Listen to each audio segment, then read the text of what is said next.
شروع اللہ کے نام سے جو بڑا مہربان نہایت رحم فرمانے والا ہے۔ کیا آپ نے ان لوگوں کو نہیں دیکھا جو دعویٰ کرتے ہیں کہ وہ ایمان رکھتے ہیں اس پر جو آپ کی طرف نازل فرمایا گیا اور اس پر بھی جو آپ سے پہلے نازل فرمایا گیا؟ وہ چاہتے ہیں کہ فیصلے کے لیے طاغوت کے پاس جائیں، حالانکہ انہیں حکم دیا گیا تھا کہ وہ اس طاغوت کا انکار کریں، اور شیطان چاہتا ہے کہ انہیں گمراہ کرے بہت دور کی گمراہی میں۔ اور جب ان سے کہا جاتا ہے کہ اس کلام کی طرف آؤ جو اللہ نے نازل فرمایا اور رسول کی طرف آؤ، تو اے نبی آپ منافقوں کو دیکھیں گے کہ وہ آپ سے روگردانی کرتے ہوئے منہ موڑ لیتے ہیں۔ تو اس وقت کیا حال ہوتا ہے جب ان کو کوئی مصیبت پہنچتی ہے ان کرتوتوں کی وجہ سے جو ان کے ہاتھوں نے آگے بھیجے، پھر اے نبی وہ آپ کے پاس آتے ہیں اللہ کی قسمیں کھاتے ہوئے کہ ہم نے تو صرف بھلائی اور موافقت کا ارادہ کیا۔ یہ وہ لوگ ہیں کہ اللہ جانتا ہے جو ان کے دلوں میں ہے، تو آپ ان سے درگزر کیجئے اور انہیں نصیحت کیجئے اور ان سے ان کے دلوں پر اثر کرنے والی بات کیجئے۔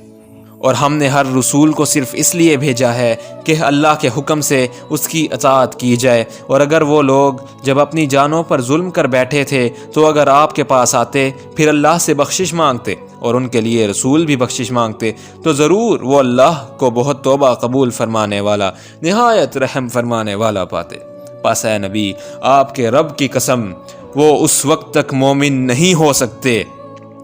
یہاں تک کہ وہ اپنے باہمی جھگڑوں میں آپ کو منصف نہ بنا لیں، پھر جو فیصلہ آپ کریں وہ اس سے دلوں میں کوئی تنگی محسوس نہ کریں اور بخوشی تسلیم کر لیں۔ اور اگر ہم ان پر فرض کر دیتے کہ اپنے آپ کو قتل کرو یا اپنے گھروں سے نکل جاؤ تو ان میں سے بہت تھوڑے لوگ اس پر عمل کرتے، اور اگر وہ ایسا کرتے جس کی انہیں نصیحت کی جاتی تو یہ ان کے حق میں بہتر ہوتا اور اللہ کے احکام پر خوب ثابت قدمی کا باعث ہوتا۔